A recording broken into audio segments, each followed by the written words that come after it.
I agree with Johan. It is exactly what you want when you look at the different types of sports cars available. This one very cost effective, and yet it's got a lot of modern technology on it to make it a fast, safe and exciting race car.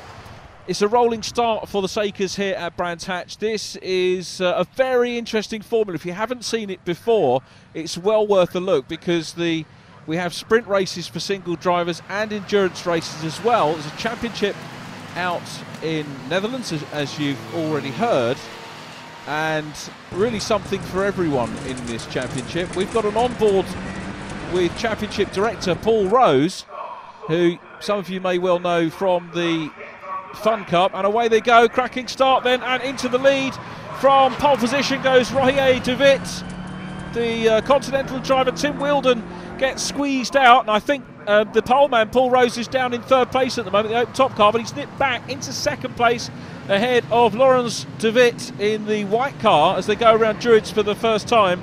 Let's run through who's in the race. Rohier de Witt on pole, Paul Rose alongside, Laurens de Witt and Evan Kersbergen on row 2. Then Rudolf Meyer, the reigning champion, on the inside of row 3. Tim Wilden next to him. Rick van Geffen on row 4 with Jeroen van der Heuvel, Dan Moon, Paul Spencer and Tom Franken completing the grid here at Brands Hatch. Now this is a 20-minute sprint race that the cars have got, and they do have an endurance race a little bit later on. This is the view from 43, Tim Wilden.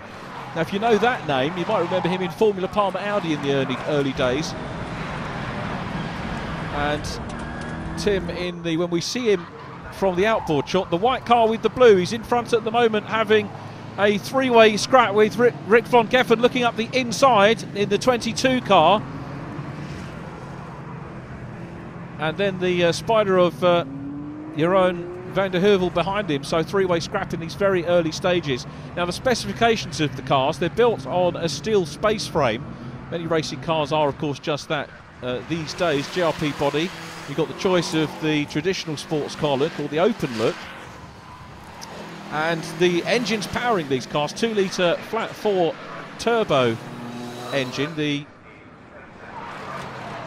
cars using the Subaru Boxer engine, which has got a very low centre of gravity, absolutely ideal for sports car racing. 270 brake horsepower, 6-speed gearbox, and that's what Paul's got on. There's a problem for the leader as he goes into Druids. Rohier de Witt spins it around. Now Rohier, as you'll see when we chat to some of the drivers, is one of the younger drivers. Paul, I'm sure he won't mind me saying, with should we say a little bit more experience on the more mature side. As we look at 43, Tim Wilden again enjoying his race. Here we go with Paul Rose, MD of the JPR group, and has been instrumental, of course, runs the VW Fun Cup, another superb endurance championship with the VW beta-bodied cars, which provide such superb racing for not only the drivers but the spectators as well, up and down the country, across Europe. And this championship, pretty much the same ethos. If you wanted to perhaps move away from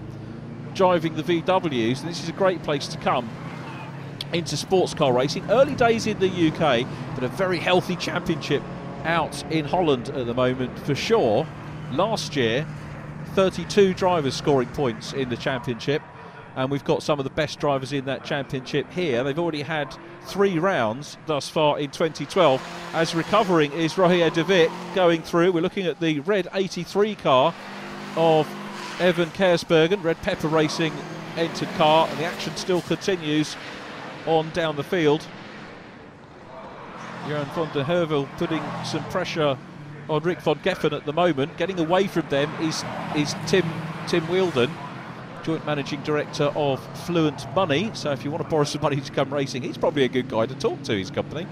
Into Druids they go. This is where we had the problem for the race leader earlier on. And Rudolf Meyer in the number 1 car. The yellow open top Saker is the man who won last year's 32 car strong, as we mentioned, European Championship. But back with our race leader, pulling clear at the moment, is Paul Rose. Having said that, the second car, Laurens de Witt, still running well and actually not letting him get away. But now Meyer's looking down the inside, side by side with Evans Kersbergen as they come down past the start-finish line into Paddock Hill Bend. Has he got the line? Yes, he has. He's gone through And that was a good manoeuvre, and up into third position for Meyer. Tim Wheeldon back in fifth. I can tell you that Rohier de Witt is trying to come back on terms with this group after that moment at Druids earlier on. The European Championship, incidentally, having raced at Spa, Zandvoort and Assen, and as well as the single driver events, I mentioned have endurance events as well. I'm going to talk in terms of single drivers for this one, just to put it in perspective with the guys we're looking at. But Rohier de Witt leading the championship coming into this round at Brands Hatch, and 299 points. Laurens de Witt, running second at the moment, is second in the championship. Rudolf Meyer third. Squeal of tyres as the machines head through into paddock. We're on lap 7, as you can see. Tim Wheeldon trying to chase down this battle at the moment between Evans Kersbergen and Rudolf Meyer. Down the order we go again, and Johan van der Heuvel, fifth in the European Championship at the moment, with some good scores. Top scoring man at Assen last time out was Rohier de Witt, but we're on board with Paul Rose leading this one from the front. This is a good drive so far from Paul, a big lot of experience in that car, and you've got to applaud him for bringing these superb looking machines. They look absolutely terrific into the UK. So Paul well clear. Other drivers to look out for. 57, Tom Franken, started at the back of the grid. 52-year-old was 9th in last year's European Championship, so certainly no slouch. There is the 87 machine of Van der Heuvel, again trying to close down on Rick van Geffen in 22. One of the Johan Kraan team cars. Of course, we were talking to Johan before the race started. And there is 57, that's Tom Franken that we were talking about just now. Started in 11th position on the grid and running well. The other drivers that we might want to look out for, Dan Moon, 55-year-old American from Fremont, Michigan, and we might get to see him in the later stages of the race perhaps. Paul Rose still out front. Car number 21 qualified in second position today with a time of 50.106. Rohier de Witt 49.613. So along Cooper Straight and up into Surtees we go. Now this is interesting. This is the recovering pole position man. Rohier about to put a move on Rick van Geffen. Let's see if he can make the move here. Up into Surtees. Following him through at the moment. He's already passed your own Van der Heuvel, who's behind him. Into clearways he goes. Slightly tighter line there. Sometimes the wider line on clearways will give you a little bit more momentum, but the pole position man shaping up for a challenge here and pulls out of the slipstream, comes to the outside line. Rohier de Witt, is he going to be able to do it? No, he can't. Well, this just goes to show how very evenly matched these cars are through the 11-car field, all very, very close indeed, and he's going to have to wait for another opportunity. So close as they go back into Druids. I suspect these cars, if you had enough of them, would be splendid on the Grand Prix circuit here at Brands Hatch.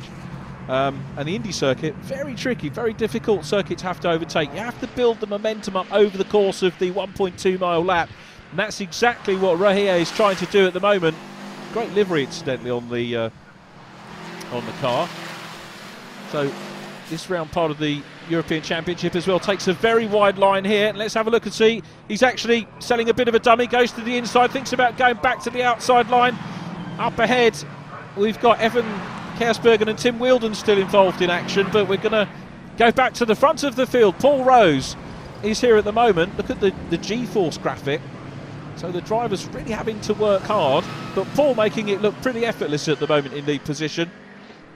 Hasn't got the fastest lap of the race, that's with Rohier de Witt, but Paul's best lap time is a 49.447, and Rohier with a 49.402, so it is close, and I think that means that Rohier probably hasn't got time to close down.